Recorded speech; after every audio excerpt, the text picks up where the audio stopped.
Here is my elevator pitch to you.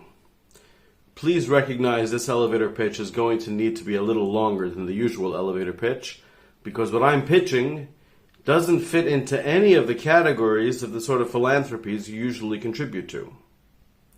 My elevator pitch relates at this point to myself, what I'm doing, and the ongoing, seemingly endless, certainly dangerous for world continuation, war in Gaza.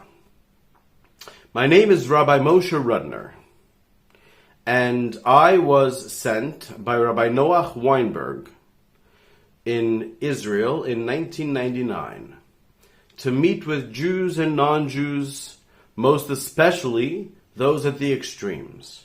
Jews who really wanted to support Israel and the Jewish people, but didn't know the accurate facts, and people at the other end of the extreme, who were not Jewish and who were the most extremely anti-Israel, and to discuss with them and reason with them out what the facts are.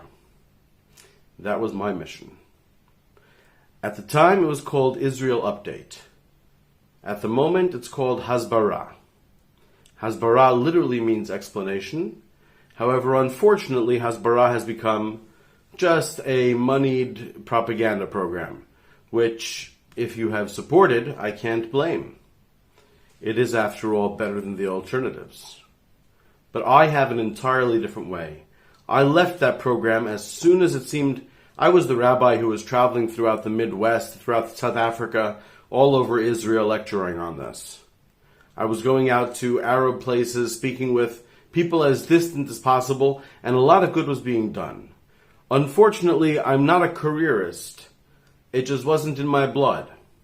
So, when there were other people who had their own designs and whatever else, okay, I stepped out of the way. But propaganda isn't what we need now. What we need now is honesty.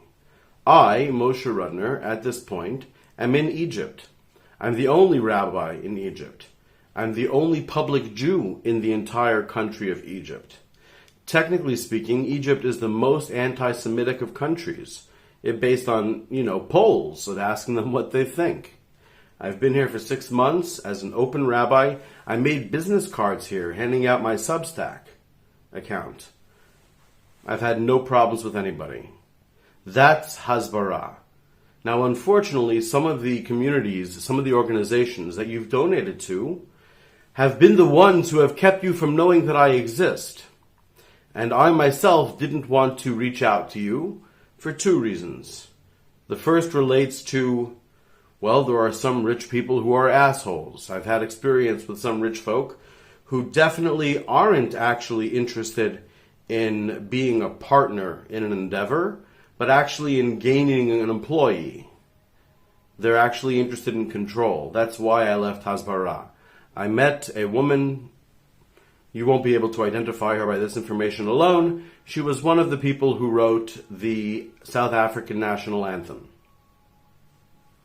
A very important, exceedingly wealthy woman. She was the one who convinced me that I had to leave Hasbara. Because it was very clear that even though I was the face that they were putting up all over the world, I was supposed to be saying things that were not necessarily true, and I was supposed to be less engaging with people's true questions than rather preaching, hypnotizing, using marketing slogans, etc., for the sake of the cause of Israel. But our cause is not Israel. Throughout the entire Torah, it's been clear that there's a mission for Israel. There is a mission for the Jews. And if it's done badly, they don't deserve the land, they don't deserve much. We don't deserve the land and don't deserve much. So I couldn't do it. I went into self-imposed exile for 20 years. 2.5 years ago, I came out of exile for reasons that are very interesting, but not for this elevator pitch. And now I am attempting to actually do what I believe I'm supposed to do, and what I believe I want to do, and what I believe Rav Noach, the Rosh Yeshiva, would have wanted me to do.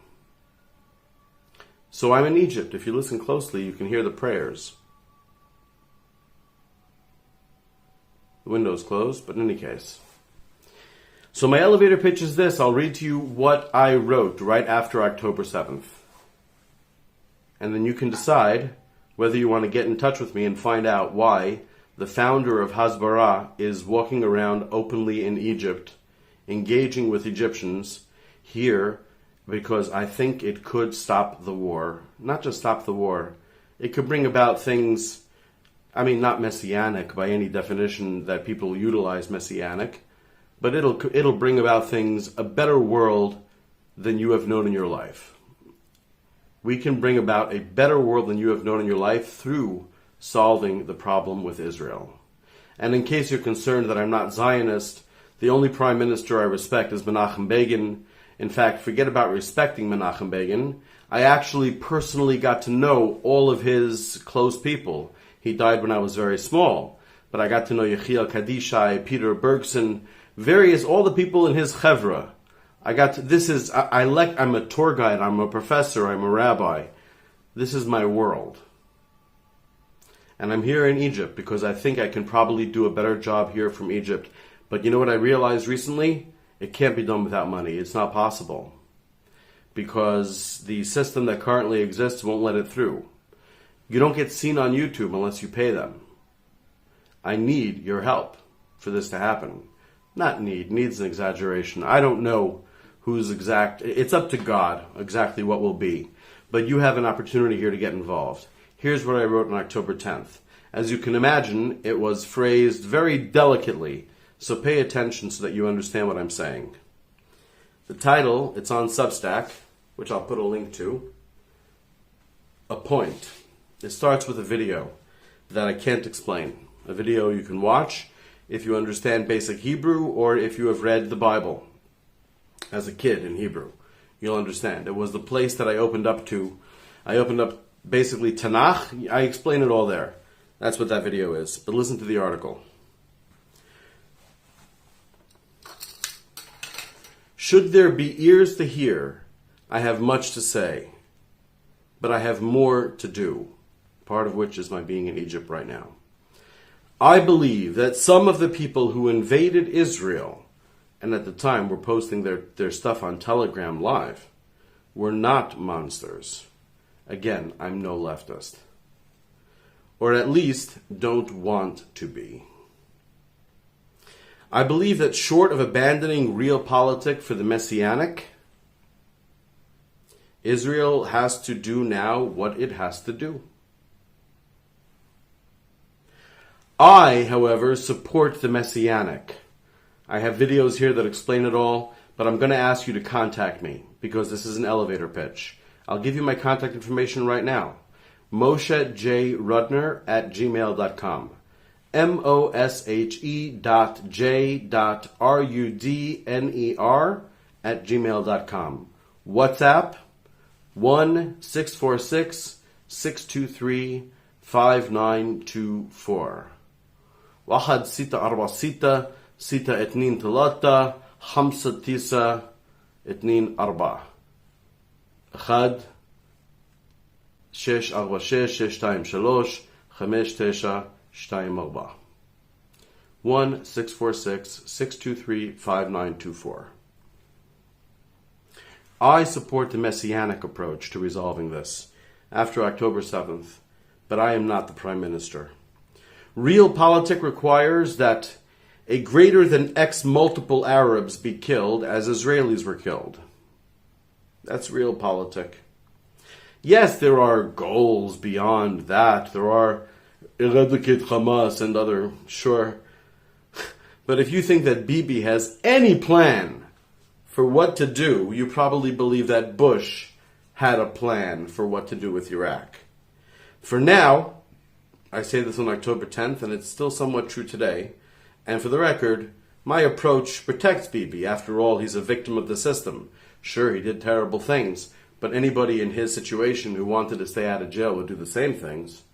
For now, Bibi's political life, legacy, and possibly freedom hang in the balance. Don't get me wrong, Bibi was relatively unfairly harassed and hassled for the crime of being the majority's choice. Heck, the Tzachtzachim's choice.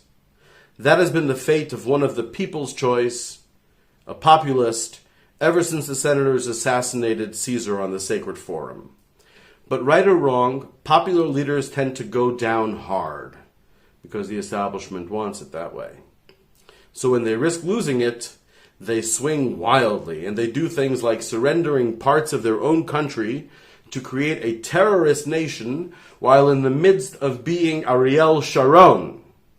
Ariel Sharon is theoretically considered the most right-wing prime minister of Israel, which points to how the whole right-wing, left-wing thing is not proper. Menachem Begin was the only proper prime minister Israel ever had. So Ariel Sharon gave away Gaza to create a terrorist state where all the children would be taught that the Jews are all the sons of Satan. Because, well, he was harassed and hassled because he was popular. That's how it works in politics. All of which is to say that while I hope that Bibi succeeds in turning every Gazan into the Chafetz Chaim, if you don't know, the Chafetz Chaim was a very saintly man.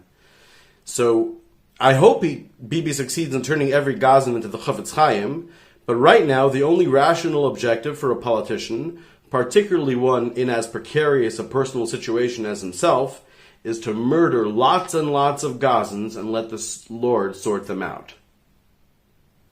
Obviously. It's the only way he could have stayed out of jail at that time. Had he quit on October 8th, be in prison today. Now, is it morally justified for him to do that? Sure. More than sure. It's the moral obligation of every organism to defend its life at the cost of every other life, other than its children, if we're being technical, in parentheses. That's a philosophical concept. But at the end of the day, you have a right to protect yourself by any means necessary, even if the violence that you cause is larger than the violence that you suffer. And in this instance, for Israel, that means A, satisfying the greater than 5 million year primal bloodlust of righteously indignant primates. Human nature. People deserve to see vengeance done. They want to see vengeance done, especially when there's no better alternative. Here where I'm living in Egypt, there are people who have blood feuds going on for hundreds of years. Because if there's no alternative to that, well, you're allowed to kill some innocent person from some other family because his great-great-great-uncle killed somebody in your family 150 years ago. That happens here, happens in other Arab countries I lived in too. And of course, the Israelis are not immune to it. None of us are. It's natural. It's satisfying. The greater than 5 million year old primal bloodlust of righteously indignant primates. Monkeys are like that too. B, instilling a terrible memory and perpetual fear into the heart of Gazans. Right? If they know their place, they will never stand up and they will all be collaborators, etc., etc. Those are the goals. Well, those goals, I teach Jewish history. I give tours of Yad Vashem. I lived in Israel for 8 years. I was involved in getting Bibi elected his first election. I know the Jews. I know Israel. And I know that either you solve a problem completely, one way or another. You can go completely pacifist. You can go completely, wipe them out, exterminist. But what Israel would do would only make things worse for everybody, all around. And that's what's happening. As I said, I demand from fate, God, and man the opportunity to play Jesus here. Minus the persecution and magic. I don't want to do that. But until then, I demand that Bibi and all of Israel, all of you, look the realities of A and B squarely in the face before making the leap. Is it actually going to work? Are you actually going to instill Vayishkot haaretz habayim shana, that they'll be so afraid of you for 40 years you won't hear a peep out of anti-Semites. You'll be safe and secure. Really? Does it look like that's the direction it's going? I ask you today, 11 months after I wrote this immediately. And unfortunately, the organizations that you support, because there are no others, they have been keeping me from being heard by the public or by you. So I'm reaching out to you directly here. Israel needs leaders who do not talk about elections and who aren't politically skilled. Such a leader can look the people in the eye and they will know whether there is agreement on what must be done or not, regardless of whether it involves bloodletting, regardless of whether it involves generosity, whatever it is. Okay. The rest of it is more or less the same thing. It ends with, we are on the cusp of either rising to meet the moment or going out with either a bang or a whimper. I don't yet know. But all I know for sure is that looking back on 6,000 years of history, it will be obvious to every last one of us that we were given a heavenly playground here on earth, and we blew it. Like I said, I'm doing something different. If you want to get in touch, WhatsApp 1-646-623-5924. Email moshejrudner@gmail.com. moshejrudner@gmail.com. And do it immediately, please. Time is wasting. Let's get in on this. And it'll be fun. Forget about the fact that it's nice to do and good to do. How cool would it be if you're the one who, out of all of your equally monetarily successful people, actually do something meaningful that puts all of their, comparatively, all the money they shove to causes as if they're flushing it down the toilet. It's an interesting opportunity. Get in touch today, please.